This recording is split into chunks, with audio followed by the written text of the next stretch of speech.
আছি কত জ্বালায় বুঝেন। যদি গ্রাম পুলিশের জন্য মন্ত্রণালয়ে যাই, ঢাকায় যাই, তাহলে কিছু গ্রাম পুলিশ সদস্য আছে তারা বলে যে এটা ব্যবসা, একটা ব্যবসা করার জন্য ঢাকায় যাই।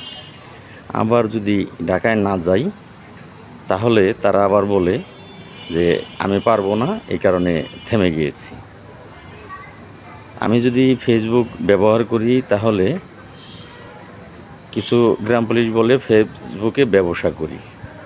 আবার যদি ফেসবুক ব্যবহার না করি তাহলে তখন বলে যে আমি পারবো না, সেই জন্য এখন ফেসবুক ব্যবহার বন্ধ করে দিয়েছি। আসলে কি করব বলেন দেখি, আপনারাই বলেন। আপনারা ফেসবুক যারা বলেন যে ফেসবুকে ব্যবসা করি, যারা বুঝেন তারা ঢাকায় আসেন, আমার যে মোবাইলটা আছে আপনাদের কাছে ছেড়ে দেবো। আমি ছেড়ে দিলে আপনারা দেখবেন যে আমি ফেসবুক থেকে 1 টাকা ইনকাম করেছি কিনা। যদি করে থাকি আপনারা বিচার করবেন। যে মূলত ফেসবুক থেকে টাকা ইনকাম করে কৃষ্ণ, আপনারা তার কথায় আজকে অনেক কথাই বলেন। আপনারা তার মোবাইলটা নেবেন, তাকে ঢাকা আসতে বলেন, তার মোবাইলটা নেবেন। নিলে আমি চ্যালেঞ্জ করলাম, দেখবেন যে সে একটা ভিডিও থেকে 20,000 টাকা তার ইনকাম আছে, একটা ভিডিও ভাইরাল হইলে।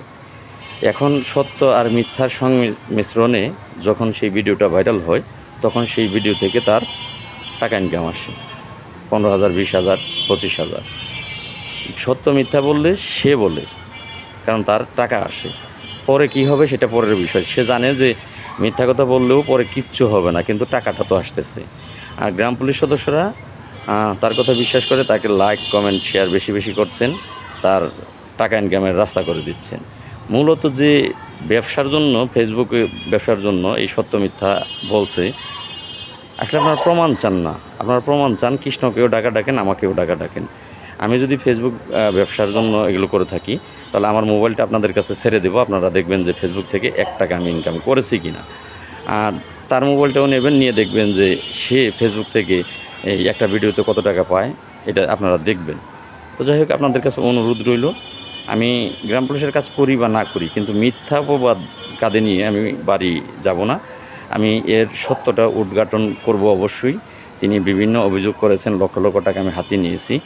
কার কাছ থেকে লক্ষ টাকা হাতিয়ে নিয়েছি সেইটা প্রমাণ আমি অবশ্যই বের করে ছাড়ব। তাকে বলতে হবে যে কোন জেলা থেকে, কার কাছ থেকে আমি লক্ষ টাকা নিলাম। তাই হোক, আপনারা ভালো থাকবেন, আপনাদের মঙ্গল হোক, এটাই কামনা করি। আপনারা না চাইলে আমি কাজ করব না, ঘরে বসে থাকবো। আপনাদের যে গতি আমারও সেই গতি। কৃষ্ণ কাজ করুক, কৃষ্ণ আপনাদের ভাগ্য পরিবর্তন করতে পারবে। ধন্যবাদ সকলকে।